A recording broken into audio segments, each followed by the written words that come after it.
That fresh morning. That fresh morning. Avec Gina sur les 104.5 Urban FM, tu as dit qu'on parlera des leçons à tirer du coronavirus. Oui, on parlera des leçons à tirer du confinement, comme vous le savez. Le confinement n'est pas fini ? Oui. C'est pour ça qu'on va donner des choses à faire durant cette période de confinement. Comme vous le savez, depuis les 2 dernières semaines, depuis que le corona a commencé, on a vraiment tourné cette question de corona dans tous les sens. On a parlé de toutes les choses qui ne marchaient pas. On a parlé de toutes les choses qui étaient compliquées à envisager, de toutes les choses qui étaient difficiles à vivre, de toutes les choses qui étaient catastrophiques et de surtout cette petite phrase que la team Urban Ivanov a tendance à envoyer à chaque fois que l'on augmente le nombre de cas positifs. Et donc, on était vraiment dans un scénario catastrophe. Sauf que cette semaine, on va arrêter d'être dans un scénario catastrophe et on va passer sur des choses un petit peu plus encourageantes, mais on va essayer de prendre en fait la situation de manière totalement différente. De quoi est-ce qu'il s'agit exactement ? Hier, on vous parlait de faire des économies et de privilégier l'épargne durant le confinement. Aujourd'hui, on va vous parler des leçons à tirer, des leçons que l'on peut tirer de cette période de confinement. Oui, être cloîtré chez soi, ne pas, même si vous sortez de temps en temps ou que vous ne respectez pas le confinement, chose que d'ailleurs on ne vous conseille pas, il faut rester chez vous. Donc, être cloîtré chez soi, ne pas aller au travail, dans un contexte qui est franchement anxiogène, c'est que dès que vous regardez les infos Corona, vous ouvrez la porte Corona, vous mettez un peu sur les réseaux sociaux Corona, c'est une montagne en fait d'actualité et d'informations qui stressent et qui rendent anxieux que voilà, c'est tout ça. Et dans ce contexte-là, c'est donc très difficile pour certaines personnes d'envisager une chose différente ou d'envisager même du positif dans un contexte et un environnement qui est déjà au quotidien en fait négatif et très stressant et très anxieux. Donc dans tout ça, il y a quand même des choses intéressantes à redécouvrir, à découvrir ou à redécouvrir, et c'est de ça dont on parlera aujourd'hui. Alors, la crise liée à la pandémie du coronavirus touche le monde entier, vous le savez. Il y a certains pays qui sont en confinement depuis le 14 mars, je pense notamment à la France. Eux, ils sont vraiment dans un niveau qui est très, très compliqué, sans compter l'Italie et ce genre de choses. Et vous savez que les êtres humains, nous, on fonctionne avec le contact humain, on est des animaux sociaux, il faut qu'on rencontre des amis, il faut qu'on discute, il faut qu'on parle, il faut qu'on aille au travail et ce genre de choses. Et le fait d'être privé de tout ça, ça peut nous faire entrer dans un système de dépression où en fait on voit tout en noir désormais. On est dans une sorte de grande théorie du complot, on est dans un système où on se dit que on ne s'en sortira pas de là indemne et puis les choses vont être totalement catastrophiques après. Enfin bref, on s'imagine vraiment des scénarios catastrophes. Sauf que avant de penser pour le grand nombre et de voir les choses de manière totalement oui, le pays, le Gabon, oui, ça fonctionne pas parce que au quotidien, si vous voyez l'activité des gens sur les réseaux sociaux, en réalité, durant une journée, une personne peut naviguer à travers une centaine de pages et n'avoir que des commentaires et des publications négatives sur la distribution des kits ne fonctionne pas, l'eau, il y a eu le bouffage, l'électricité, les codes ne passent pas, et c'est noir ici, et c'est noir là-bas, on n'a pas le masque, où sont les gels, et... Bref, ça ne tourne qu'autour de ça. Donc, si vous êtes chez vous, là, bien sûr, je circonscris encore bien la catégorie des personnes à qui s'adresse cette rubrique. Si vous êtes chez vous, que vous avez fait vos courses et que vous n'allez pas au travail pour l'instant, vous ne faites pas partie des catégories professionnelles essentielles au fonctionnement de l'État. Donc, vous travaillez de chez vous, vous êtes chez vous, vous n'avez carrément pas de travail. Donc, pour l'instant, tout ce que vous avez à faire, c'est d'attendre. Il y a plusieurs petites choses que vous pourriez faire qui feront en sorte qu'au sortir de ce confinement, vous soyez quelqu'un de différent. L'une des premières choses à faire, c'est de prendre du temps pour soi. Alors, si vous êtes confiné chez vous, vous avez au moins la possibilité de choisir le contenu ou les informations que vous recevez. Si vous êtes confiné chez vous, vous ne subissez pas. Comme quand vous allez au travail et que dans les taxis, les gens disent des choses, c'est grave. Vous êtes au boulot, vous êtes assis et puis vos voisins dans le bureau, ils sont toute la journée, ils se plaignent. Donc vous prenez ce grand plein de négativité et ainsi de suite. Vous rentrez, c'est la même chose. Enfin, c'est dur. Là, au moins, vous êtes chez vous et vous avez la possibilité de prendre du temps pour vous. Prendre du temps pour soi, c'est quoi? Prendre du temps pour soi, c'est se créer en fait une petite organisation, une petite discipline sur je me lève le matin, voici ce que je fais, je peux prendre du temps pour lire, je peux prendre du temps pour regarder des films si c'est ce que j'aime, je peux prendre du temps pour écouter de la musique, si vous avez un jardin, je peux prendre du temps pour nettoyer un peu mes fleurs ou je peux juste prendre du temps pour nettoyer la cour de chez moi ou les caniveaux qui sont chez moi où il y a souvent la boue, je n'ai jamais le temps de les nettoyer mais à chaque pluie là, ça déborde. Je peux prendre du temps pour ça, pour faire des choses qui auront un impact ensuite sur ma vie. Après, une petite discipline de travail toute simple. Si vous êtes un étudiant, vous pouvez prendre du temps pour relire vos cours. Parce que les étudiants, c'est pas demain la veille qu'ils vont reprendre leurs cours. Enfin, on n'en sait rien. Donc, vous prenez du temps pour vous-même, pour faire ce que vous aimez. Vous prenez du temps pour cuisiner, par exemple, pour vous faire des boissons. Enfin, bref, prenez du temps pour vous et choisissez les informations qui vous arrivent. Donc c'est à la fois faire du sport, donc tu peux faire du sport à ta terrasse, tu fais des mouvements, tu fais des trucs, toutes choses qu'on n'a jamais le temps de faire parce que on n'a pas le temps, on est occupé, on est chargé, on est stressé, on est blablabla. Prenez du temps, faites à manger, asseyez-vous à votre terrasse ou je sais pas dans votre salon, même si c'est tout petit, lisez un livre, peu importe, prenez du temps pour vous soigner aussi bien à l'intérieur qu'à l'extérieur. Donc intérieurement, soignez votre esprit, votre tête et ainsi de suite et faire une sorte de cure détox. Vous savez, de toute cette négativité dans laquelle nous vivons au quotidien. Et faites aussi une cure détox pour votre corps physiquement.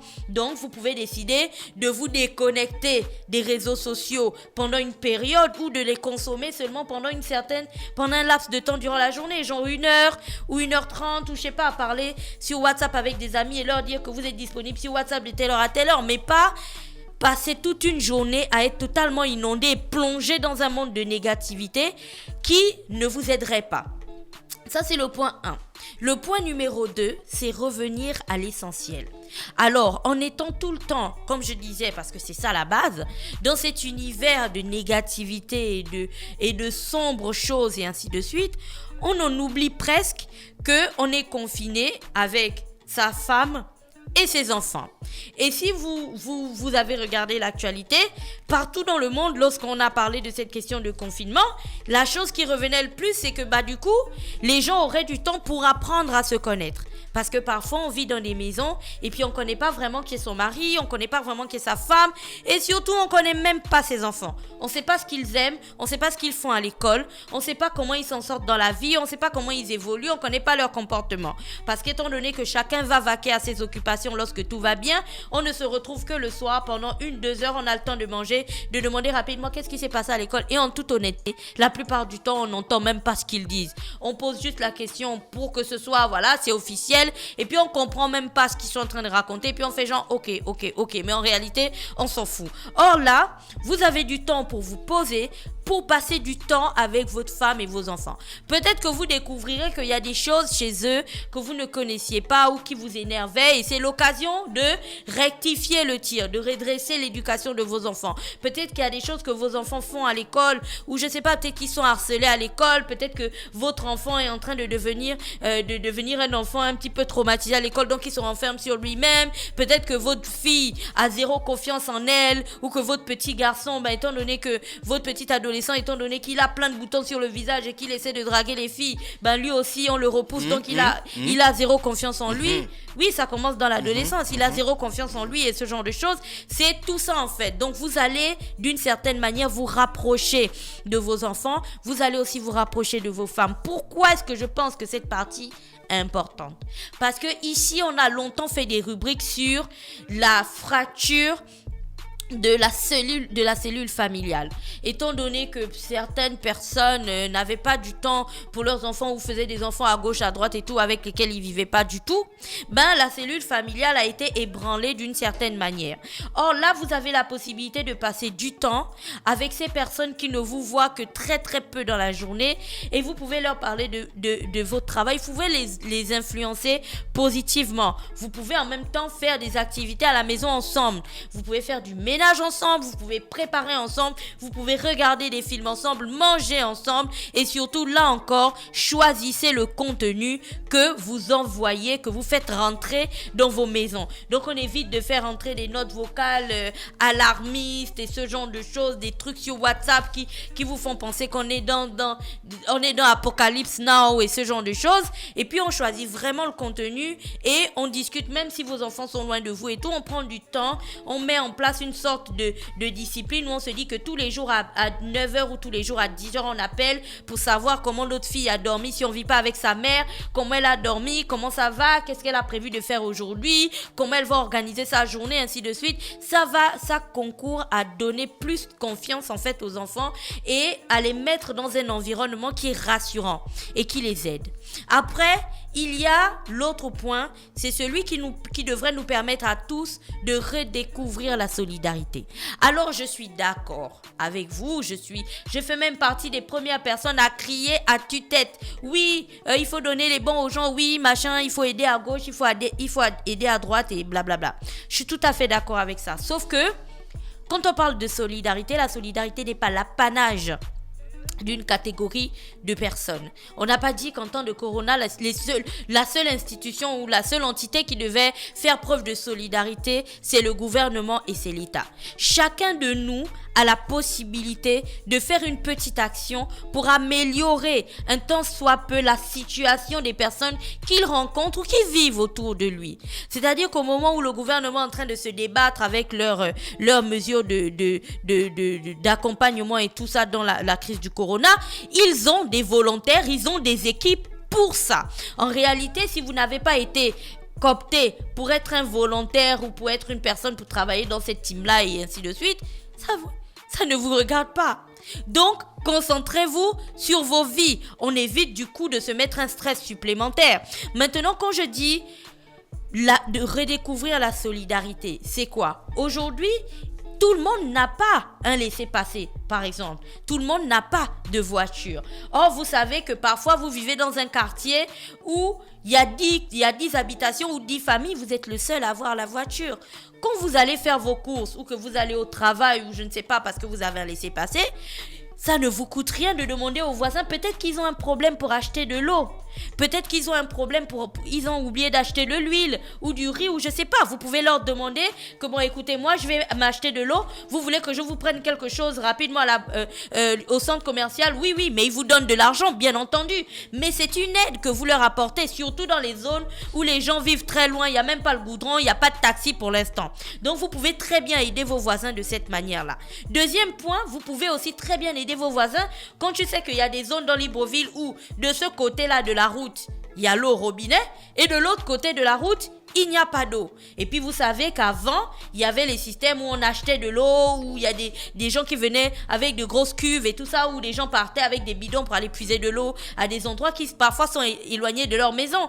Si vous savez que vous avez de l'eau qui sort de votre robinet, eau qui soit dit en passant, est gratuit étant donné que ça a été pris en charge par l'État, vous pouvez dans votre élan de solidarité dire à vos voisins comment écoutez, au lieu de marcher encore des kilomètres pour aller à l'autre bout d'Awenje ou je sais pas quoi pour acheter de l'eau, je vous laisse genre 1 heure ou 30 minutes dans la journée, vous pouvez venir prendre rapidement de l'eau à mon robinet et puis voilà. Donc, c'est des petites habitudes du quotidien qui concourent à renforcer les liens de bon voisinage que vous avez avec les autres. Parce que mine de rien, c'est quand même aussi très égoïste d'être là dans sa maison, tranquille, tu as ta box et tout ça, tu as ta nourriture, ton congélo qui est full, tu as ta caisse, tu as ton laissez-passer, ta vie est pépère, tranquille, tu n'as pas de soucis. Et puis quand tu sors, tu vois que le voisin, il est aussi là, genre, dans sa situation de galère. Je suis d'accord qu'à ce moment précis, vous allez dire, oui, l'État ne fait pas son travail, mais gars, toi aussi, tu peux, d'une certaine manière, changer un petit peu les choses et l'aider dans cette situation où tu sais que c'est compliqué. En même temps, je suis pas en train de dire nourrissez vos voisins qui vivent des situations difficiles ou donnez-leur de l'argent. Non, je dis que d'une certaine manière, en fonction de leurs besoins, vous pouvez les aider. D'une certaine manière, en fonction de ce que vous avez.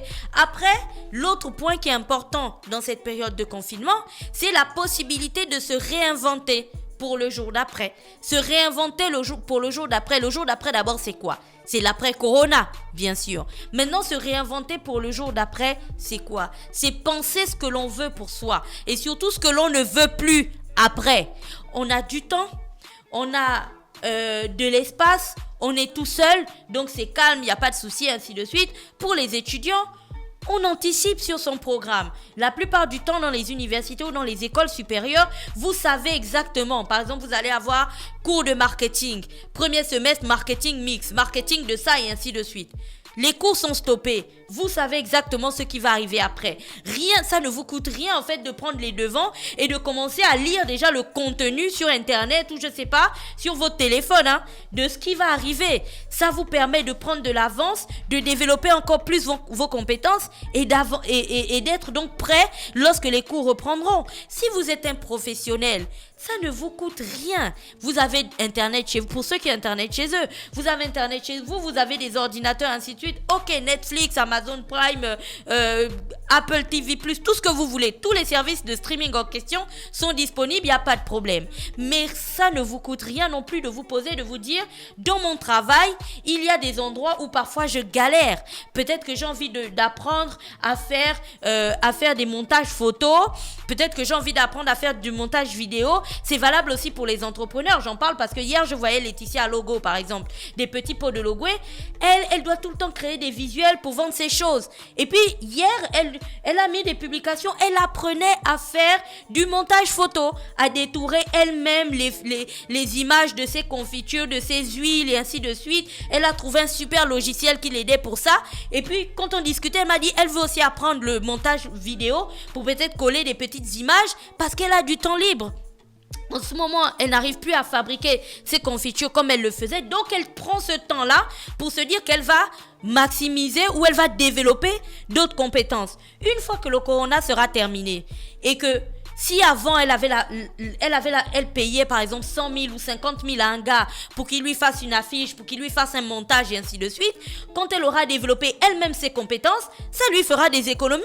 Puisqu'en 2, 4, 6, elle pourra faire une petite affiche tranquille pour dire que ses confitures sont disponibles ou pour les mettre sur les réseaux sociaux. Donc, tirer profit de ce temps libre-là pour peut-être anticiper sur une reconversion professionnelle, pour peut-être anticiper sur l'acquisition de nouvelles compétences, pour peut-être anticiper sur l'avancement dans un programme scolaire ou universitaire ou je sais pas quoi. Mais bon, dans tous les cas, prenez ce temps-là pour vous réinventer et vous dire que une fois que le corona sera terminé, vous ne devriez plus être la même personne. Vous ne devriez plus être pareil. Après, l'autre point par lequel nous allons terminer, c'est le lâcher prise.